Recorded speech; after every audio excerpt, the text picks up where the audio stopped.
अस्सलाम वालेकुम। प्रोग्राम 10 में खुश आमदीद। मैं हूं इमरान सुल्तान। कल 8 फरवरी 2024 के इलेक्शन को पूरा एक साल हो जाएगा। इस एक साल में हम देख रहे हैं कि अगर पाकिस्तान तहरीक इंसाफ के या ओपोजिशन के पर्सपेक्टिव से अगर देखें तो इस पूरे साल एहतजाज, मुज़ाकरात, फिर एहतजाज, फिर मुज़ाकरात, एक इसी तरह की सिचुएशन जो है वो देखी गई।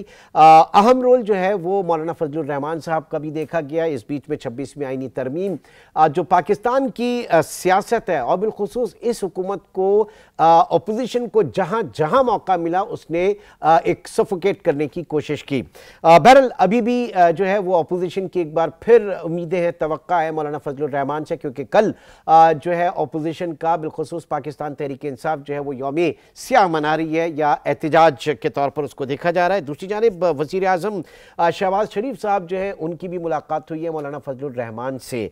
तो ये मुलाकातें, ये सारी चीज़ें सियासी कितनी अहमियत की हामिल हैं, इसे पहले ज़रा पीपल्स पाकिस्तान तहरीक इंसाफ के पर्सपेक्टिव से मैं जानना चाहूँगा। लेकिन तज्जिया ज़ाहिर के एक अनबाइज्ड ओपिनियन हम जानेंगे। डॉक्टर फारूक आदिल साहब इस वक्त हमारे साथ मौजूद हैं।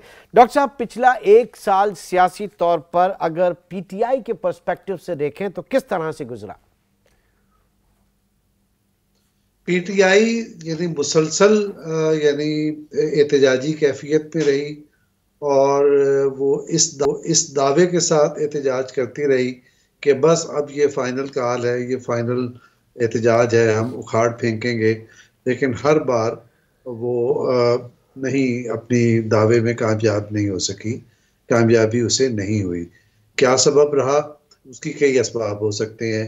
मसलन ये कि पूरी तैयारी नहीं थी, मसलन ये कि जो तवक्कुआत वाबस्ता की गई थी और उस तरह के हालात थे नहीं, उनका तज्जिया ठीक नहीं रहा, या फिर ये कि एक अपोजिशन की तरह वो हमेशा मुखालिफ के आसाब पर हमला करने की कोशिश करती रही और आसाब की इस जंग में फ़िलहाल वो कामयाबी हासिल नहीं कर सकी। कल का दिन बहुत अहम है, लेकिन इस दिन को मेरे ख्याल में एक सूरज ग्रहण का शिकार है ये दिन, क्योंकि जो 26 या 24 नवंबर के दिन था और उस दिन जो हजीमत हुई पाकिस्तान तहरीक इंसाफ को, उस हजीमत से, उस परेशानी से जी उससे अपने आप को अभी निकालने में कामयाब हो नहीं सकी।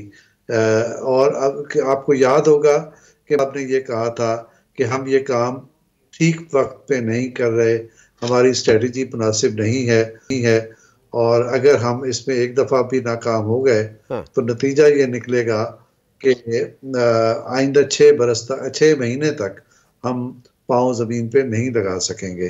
तो मैं ये समझता हूँ कि अभी पाँव ज़मीन पे लगे नहीं हैं।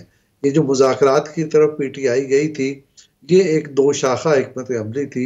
एक आइंदा किसी बड़े एहतजाज के लिए वक्त लेना, और दूसरे उसकी एक स्ट्रेटजी और थी कि हम एक ऐसी सिचुएशन पैदा कर दें पाकिस्तान के अंदर भी और पाकिस्तान के बाहर भी कि हम इस तरह का पोर्ट्रे करें कि हमने हर दरवाज़ा खटखटा के देख दिया, हमारी कोई सुनने वाला नहीं है, अब हमारी उम्मीदें बाहर वाबस्ता हैं। जैसा कि बानी पीटीआई इमरान खान कह चुके हैं कि हम इंटरनेशनल फोरम्स पे जाएंगे, क्योंकि अब तो पाकिस्तान की अदालतें भी हमारी बात नहीं सुनती हैं। लेकिन मसला ये है ना कि बाहर से भी वो रिस्पांस नहीं मिला, जी आप दुरुस्त कह रहे हैं। ये जो आर्मी चीफ को खत लिखने वाली बात है, और जो अभी बिल्कुल वाजे नहीं है कि उसमें सिचुएशन क्या है, लेकिन ये भी दरअसल वही एक नैरेटिव बनाने की कोशिश है कि कोई हमारी बात सुनने को तैयार नहीं है। अच्छा, इस तरह की अपनी उनकी स्ट्रेटजी है। बहरहाल मैं इसके ऊपर ज़रूर कमेंट करना चाहूँगा, आपसे जानना चाहूँगा कि मौलाना फजलुर रहमान साहब जो है एक बार फिर पीटीआई जो है उनसे तवक्का बांध रही है, लेकिन मौलाना की मुलाकातें जो है वो वज़ीर आज़म से भी हुई। तो हुकूमत को क्या वाकई किसी किस्म की कोई उलझन है या कुछ किसी तरह की कोई थ्रेट है? देखिए, बात यह है सुल्तान साहब, दूसरों के रहमो करम पे रहने वाली हुकूमत के लिए मसाइल तो होते हैं, लेकिन क्या ताकत का जो सरचश्मा है वहां से हाथ उठा लिया गया है? अगर तो हाथ उठा लिया गया है तो फिर फजलुर रहमान साथ दें ना दें, कोई ना कोई सूरत बन जाएगी, एक बात। और अगर हाथ नहीं उठाया तो फिर फर्क पड़ता नहीं है कि फजलुर रहमान किस तरफ है। लेकिन जो मौलाना फजलुर रहमान की बात वो ये है कि मौलाना फजलुर रहमान एक सियासतदान है और सियासत की बिसात अपनी चाल चलना जानते हैं।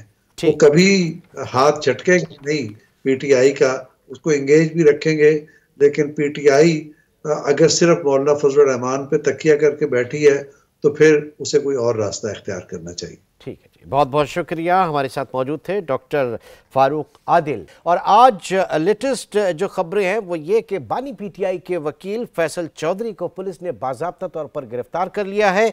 गुज़श्ता रोज़ जेल ऑफिसर जो असिस्टेंट सुपरिटेंडेंट है डियाला के, उनके साथ उनकी बहस हुई थी और नाज़िबा कलमात जो है उन्होंने अदा किए थे। साथ ही साथ कार्य सरकार में मदाखलत पे उनको गिरफ्तार किया गया।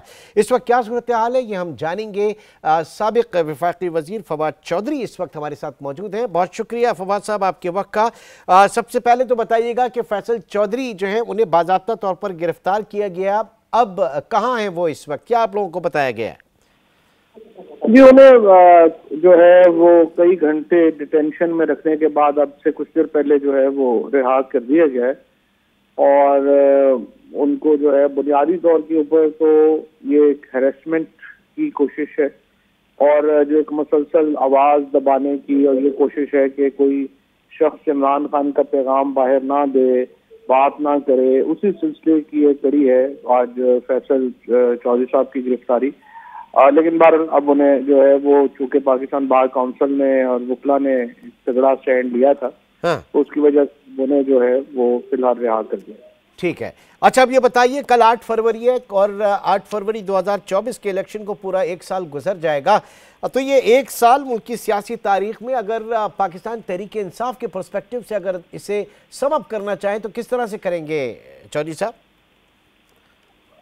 देखिए, तहरीक इंसाफ के पर्सपेक्टिव से ज्यादा पाकिस्तान के पर्सपेक्टिव से ये साल जो है एक बड़ा अंदोनाक साल है, क्योंकि देखिए पाकिस्तान में एक हिस्ट्री रही है इलेक्शंस के अंदर इंटरफेरेंस की, मैनेजमेंट की। लेकिन जो 2024 में हुआ है 8 फरवरी को, वो तो अनप्रेसिडेंटेड था। कभी इस तरह से पूरे के पूरे इंतखाबी नताइज को पलट ही नहीं दिया गया। जरूर हुआ है कुछ जो है वो धड़ों के जो है वो कर दिया गया, कभी एस्टैब्लिशमेंट ने जो है वो कुछ फैसिलिटेट कर दिया लोगों को, एक पार्टी की टिकट दिलवा दी, ये जरूर हुए हैं।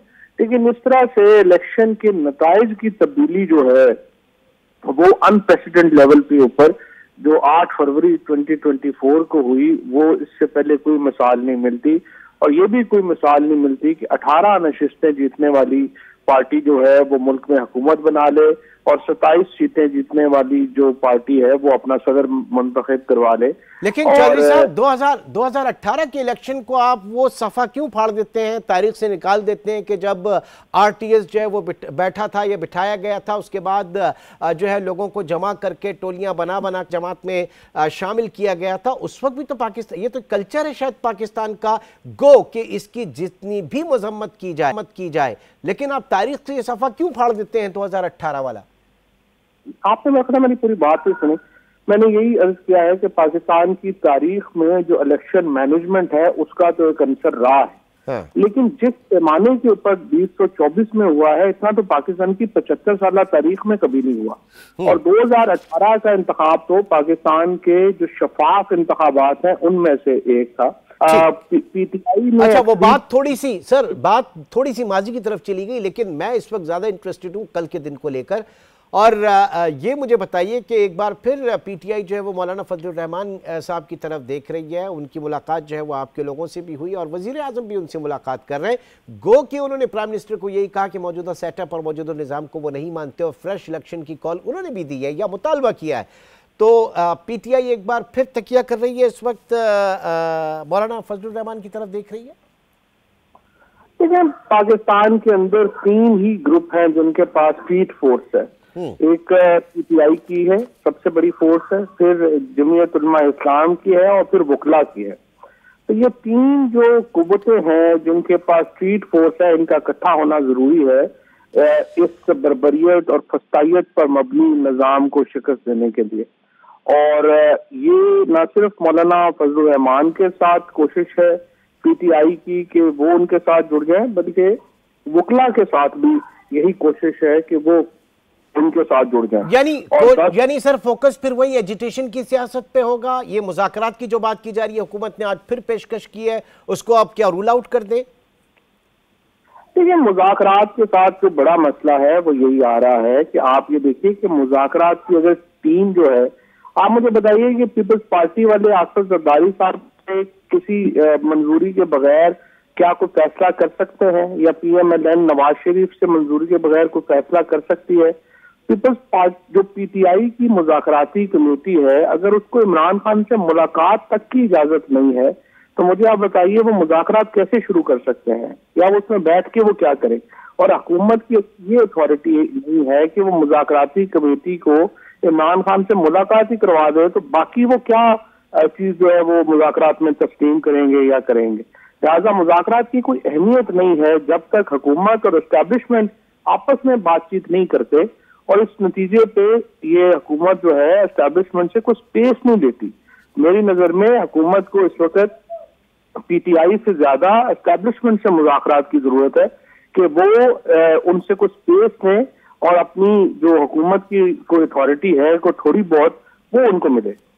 ओके, लेकिन स्पीकर साहब अयाज सादिक साहब वो तो कहते हैं कि आप जाके पहले जेल से मंजूरी ले लें कि आपने मुज़ाकरात करना भी है या नहीं, और आप कह रहे हैं कि हुकूमत जो है वो एस्टेब्लिशमेंट से मुज़ाकरात करे खुद अपने बका के हवाले से। जाहिर है, देखिए ना, स्पीकर साहब जिनका मुझे बड़ा जाती तौर पर एहतराम है, राना सनाउल्लाह साहब का बड़ा मुझे एहतराम है, इसी तरह से इसाक डार साहब, इन्होंने क्या कोशिश नहीं कर ली कि वो मुलाकात करवा सके इमरान खान की मुज़ाकराती कमेटी से। बहुत बहुत शुक्रिया फवाद चौधरी साहब आपके वक्त का, थैंक यू वेरी मच। नाजरीन, एक ब्रेक, और ब्रेक के बाद आपको लेकर चलेंगे हम लाहौर, जहां पर पिछले दिनों एक फैमिली लाहौर की जो है उम्रे पे गई थी, लेकिन उसके बाद वो फैमिली, उनके साथ एक बहुत बड़ी ट्रेजेडी हुई और वो फैमिली सऊदी जेल के अंदर थी। उसके बाद वो रिहाई तो मुमकिन हुई, लेकिन कैसे, ये सब जानेंगे एक छोटे से ब्रेक के बाद।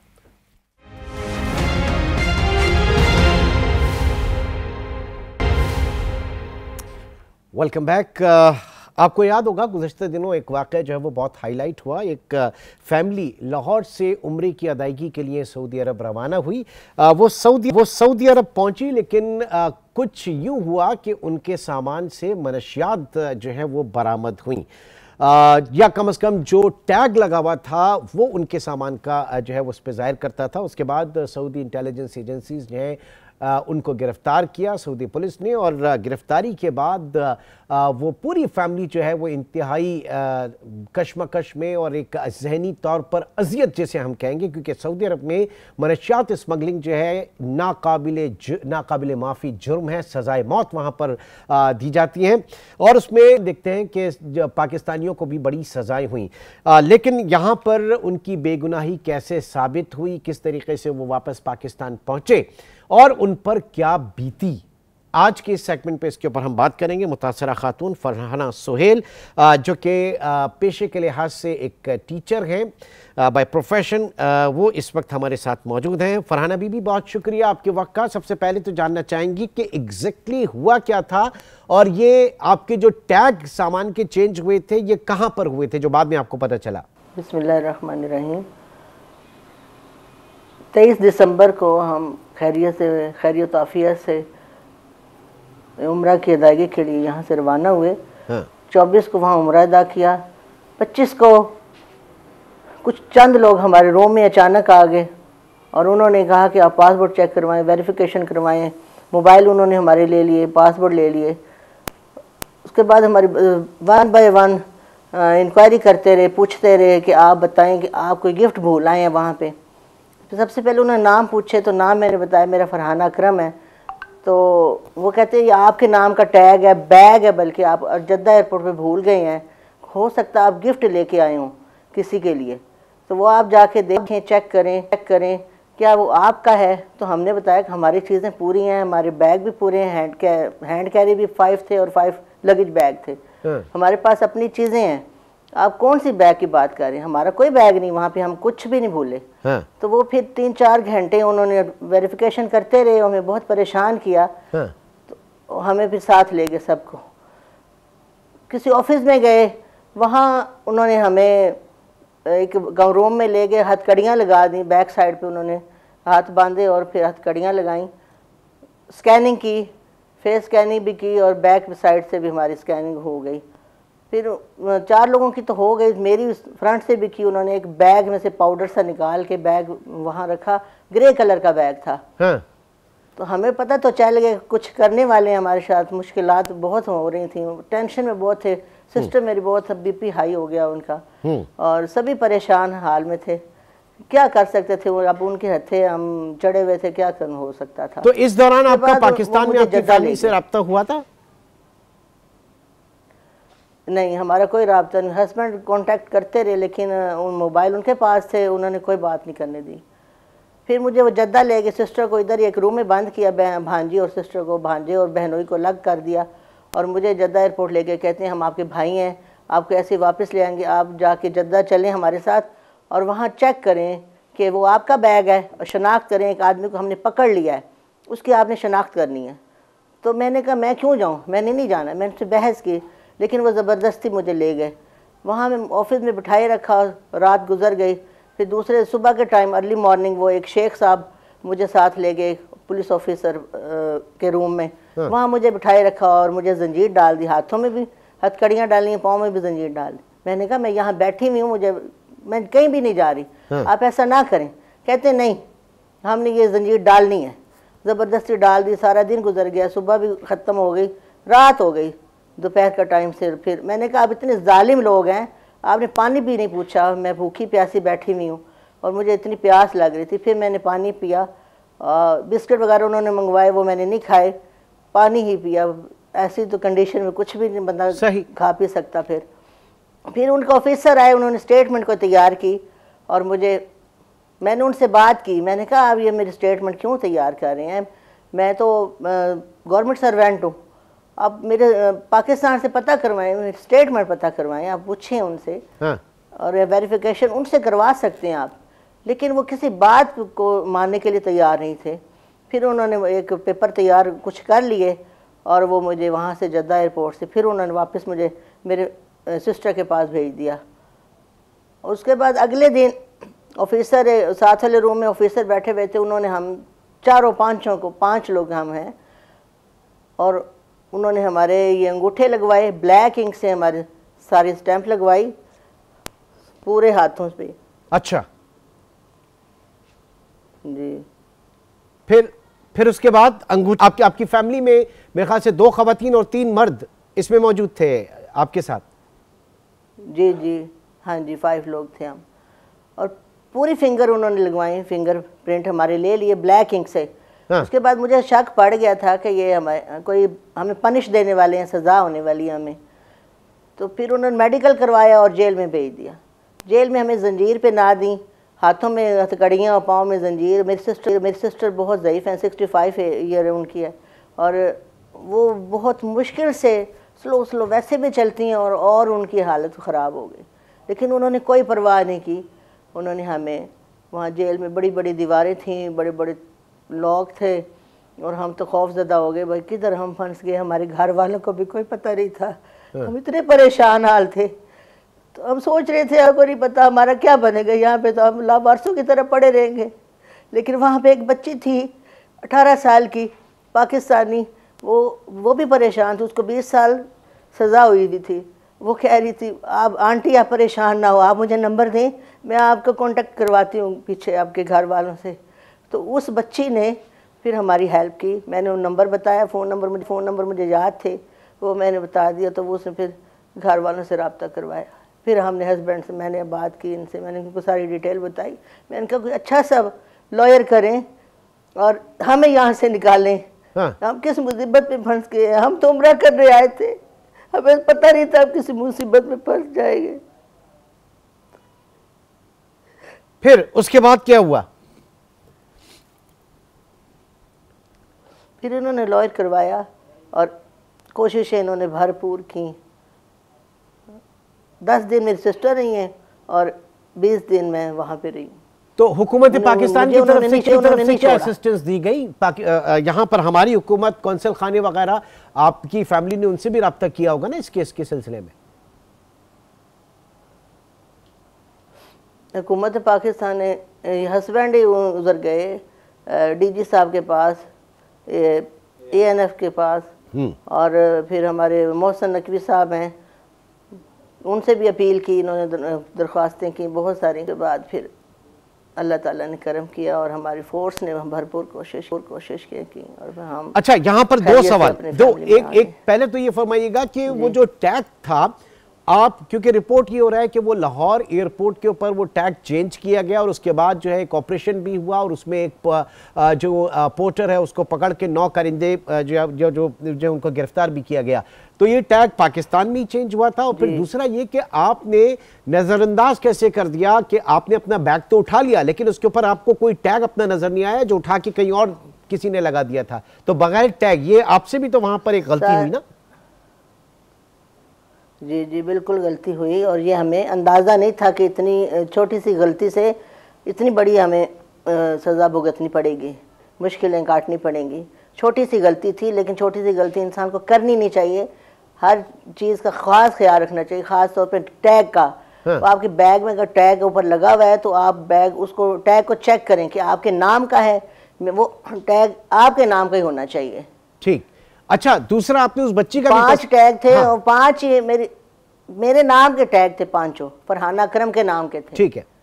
अच्छा, अब ये बताइएगा, क्योंकि बहुत से, आप तो चले खुशनसीब हैं कि आपकी आवाज किसी के रेफरेंस से जो है वो मीडिया तक और आप आ गई, क्या इस बात के इम्कानात हैं कि ऐसे वहां पे और भी ऐसे कैदियों, क्योंकि ये भी रिपोर्ट किया जाता है कि बहुत सारे ऐसे भी कैदी हैं जो अपने बेगुनाह होने का दावा करते हैं और वो वहां पर कैद है, तो क्या किया जाना चाहिए इस सिलसिले में? कुछ इम्कानात है इस तरह के बेगुनाह लोगों के वहां पर कैद होने के? सर, वहाँ पे ज़्यादातर पाकिस्तानी ज़ायरीन है, उम्रा ज़ायरीन, और उन्हीं को कैद किया गया और किसी न किसी मुश्किल में डाल के, जैसे हम लोग गए हैं ऐसे ही। तो वहाँ एक वो जो बच्ची जिसने मुझे मेरी कॉल करवाई थी, घर में बात करवाई थी, वो बच्ची भी 20 साल उसको कैद हो गई है। निमको में उसका केस, निमको में वो जज थी कि हीरोइन थी, उन्होंने उनको भेजी निमको, और वो भाभी, वो नंद और उनका भाई वो वहाँ पे हैं और साल हो गया उनको, और एक छोटी सी बच्ची भी उनकी वहाँ पे, बच्ची की भी पैदाइश हुई है।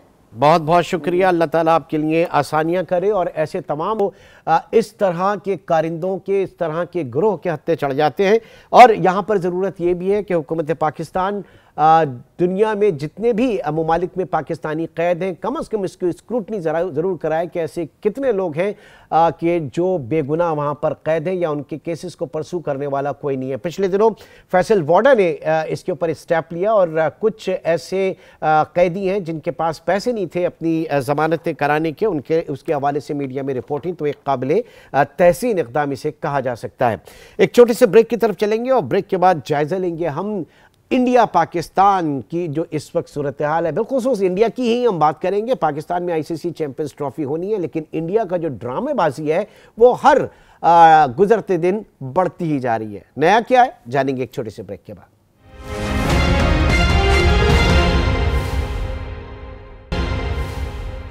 Welcome back.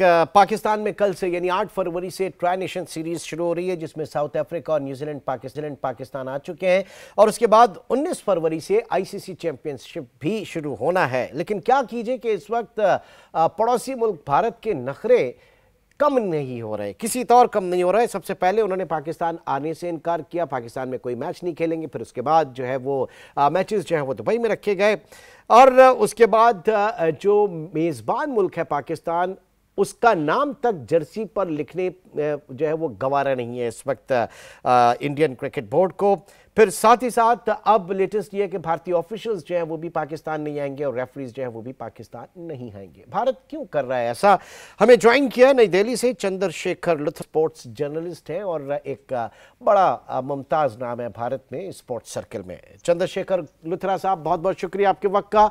यार, सारी सियासत आप लोगों ने सिर्फ क्रिकेट के अंदर आके करनी है। कुछ खौफ करें यार, क्रिकेट को क्रिकेट रहने दें, खेल को खेल रहने दें भाई।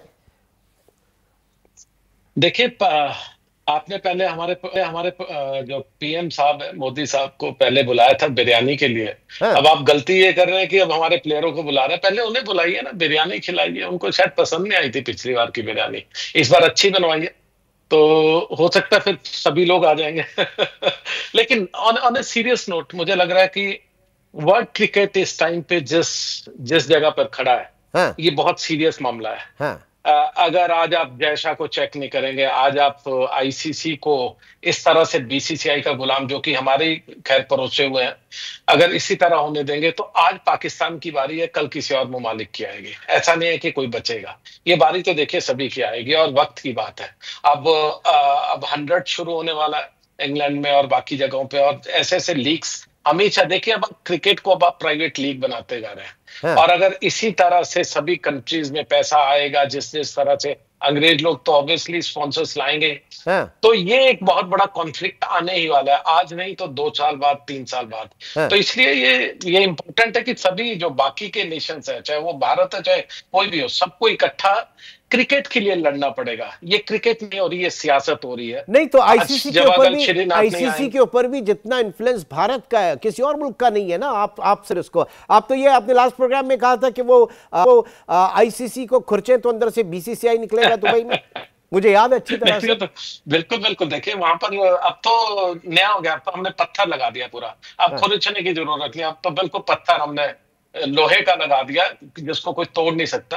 हाँ। और हमने ऐसे आदमी को बिठा दिया, क्रिकेट की सी ना मालूम हो लेकिन पॉलिटिक्स की पी बहुत अच्छे से, और खासकर उनके फादर साहब को बहुत अच्छे से मालूम है।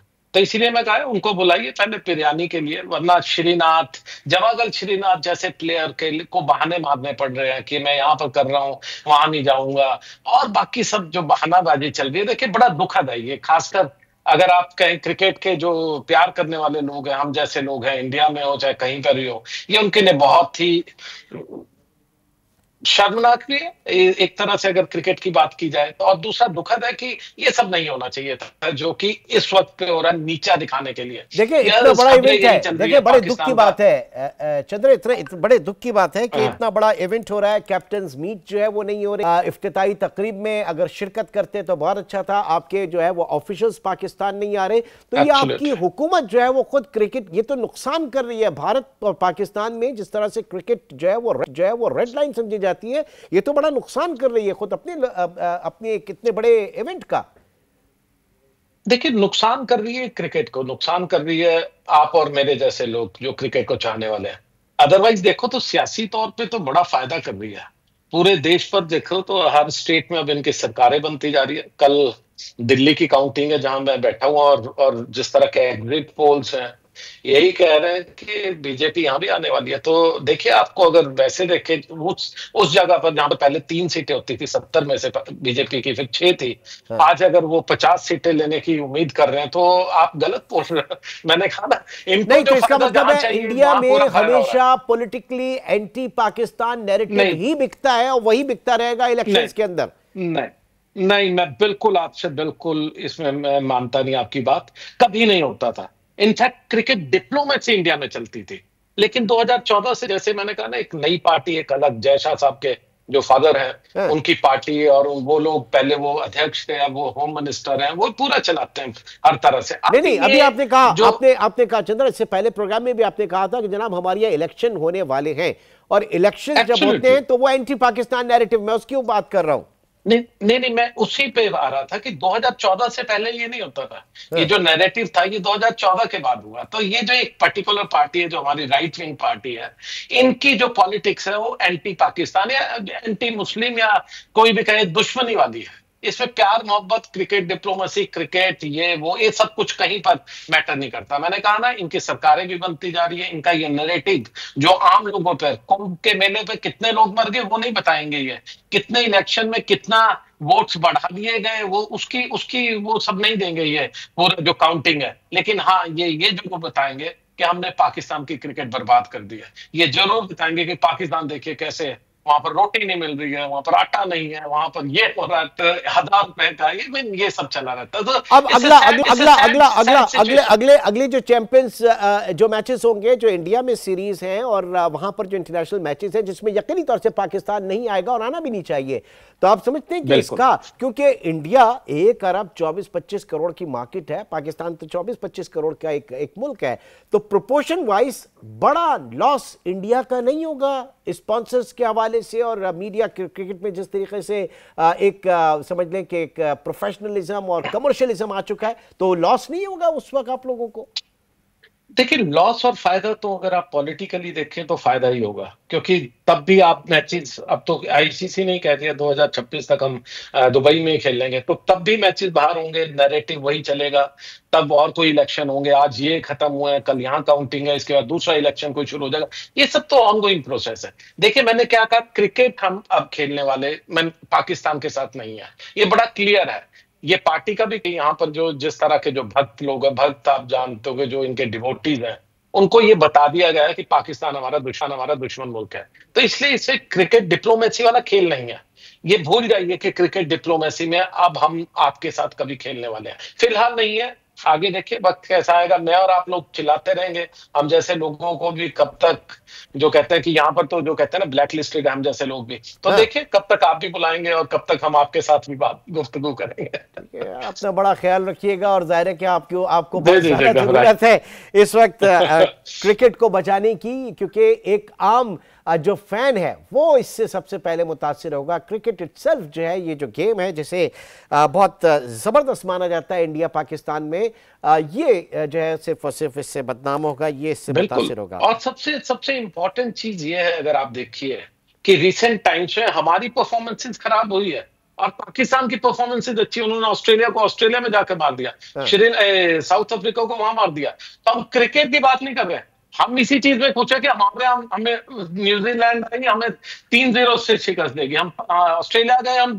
3-1 से हार के आ गए, हम उसी में खुश है, लेकिन हम पाकिस्तान नहीं जाएंगे। इसका प्राइड हमें दुनिया को दिखाना है। देखिए, आपका जो मीडिया है ना, बड़ी माजरत के साथ आपका मीडिया भी उसी रो में बहता है ना, फिर वो मीडिया नहीं है अब यहाँ, नहीं आप गलत सोच रहे हैं। अच्छा, मुझे तो इनफैक्ट मैं तो आपके चैनल्स और ये सब देखता, जब पिछले इलेक्शन भी थे, नई सरकारें बनी, आप किस तरह से बात करते हैं, मुझे बड़ी हैरानी होती थी। ये मीडिया तो था 2014 तक, अब नहीं है। अब यहाँ पर हम बोलते हैं जो लैप डॉग्स हैं, जो लैप मीडिया है, जो गोदी मीडिया जिसे कहते हैं, अब उन्होंने हमारे सभी मालिक लोग दिख गए हैं जो मीडिया को कंट्रोल करते हैं। तो जो इमरजेंसी में नहीं बिके, जो कहते थे इंदिरा गांधी का जो ब्लैक डे था उसमें नहीं बिके, वो आज बिक चुके हैं। उनको एडवर्टाइजमेंट्स, उनको हर तरह से उनको तो पूरी तरह से कंट्रोल किया गया। इन्फ्लुएंस तो उसी गोदी मीडिया का है ना, मसला सारा ये। नहीं ऐसा नहीं है। हमारे यूट्यूबर्स काफी पॉपुलर हैं, काफी अच्छे ऐसे लोग हैं जो काम भी कर रहे हैं। अनफॉर्चुनेटली वो लोग अभी ऑब्वियसली कि थोड़ा टाइम लगेगा, आज वो करोड़ों में देखे जा रहे हैं, कल को और ज्यादा उनकी व्यूअरशिप बढ़ेगी, वो भी वक्त आएगा, अनलेस एंड अनटिल उनको भी बैन नहीं कर दिया जाए। चले, क्योंकि हमने ये देखा जनाब, आपके मीडिया पे बहुत ज्यादा इस बात पे ऊपर एतराज था कि पाकिस्तान के जो पिचेस तैयार नहीं है, स्टेडियम्स तैयार नहीं है, और यहाँ पर दिखा दिया, सारी चीजें दिखा दी, तो वो ये इस तरह की शरारतें जो है वो करते रहते हैं, वहां से होती रहती है इस तरह की शरारतें। जी देखिए, उनको बताया जाता है पाकिस्तान में आटा नहीं है, पाकिस्तान में तेल नहीं है, पाकिस्तान में गाड़ी नहीं चल रही, यही सब उनको पढ़ाया जाता है। तो ये ठीक है ना। अब मैंने क्या बोला, लोग तरस रहे हैं, लोगों की पर कैपिटा इनकम कम हो गई है, लोग कुंभ में जाकर के भगदड़ होती है, वो सब न्यूज को वॉश आउट कर दिया जाता है। लेकिन जो न्यूज बिकती है वो है पाकिस्तान को हमने बर्बाद कर दिया, पाकिस्तान घुटनों पर है, हमारे सामने हाथ जोड़ रहे, बस इसमें बहुत कुछ है, हम लोग सारे कुछ है। इसमें क्या मतलब, मैं तो अफसोस ही कर सकता हूं, और क्या कहूंगा। देखिए, ये बहुत ही अफसोसनाक चीज है, बट कहते हैं ना कि कुछ चीजों को, अफसोस को अगर कहते हैं कि हंसी में टाल दिया जाए वो बेटर है। क्यों? क्योंकि कुछ चीजों को सीरियसली लेना पड़ेगा। आगे आने वाले जो वक्त भी होगा, जो क्रिकेट लवर्स है उनको धीरे धीरे सोचना पड़ेगा कि क्रिकेट किस तरफ जा रही है। विदाउट पाकिस्तान वर्ल्ड क्रिकेट अधूरी है। बहुत बहुत शुक्रिया इस नोट के साथ कि पाकिस्तान के बगैर क्रिकेट अधूरी है। और जो इस वक्त भारत कर रहा है, जिस हठधर्मी का मुजाहरा किया जा रहा है, या वहां पर लोगों को, उनके मीडिया को और उनके लोगों को जिस तरीके से एंटी पाकिस्तान नैरेटिव बेचा जा रहा है, उससे बहुत बड़ा नुकसान खुद भारत में क्रिकेट का है और इस गेम का है। बहुत बहुत शुक्रिया। आज के प्रोग्राम में हमारे साथ मौजूद रहे नई दिल्ली से चंद्रशेखर लुथरा साहब। और नाज़रीन, आज के प्रोग्राम से अपनी आरा से हमें ज़रूर आगाह कीजिएगा। इंशाल्लाह आपसे कल मुलाकात होगी। अपना बहुत ख्याल रखिएगा। अल्लाह।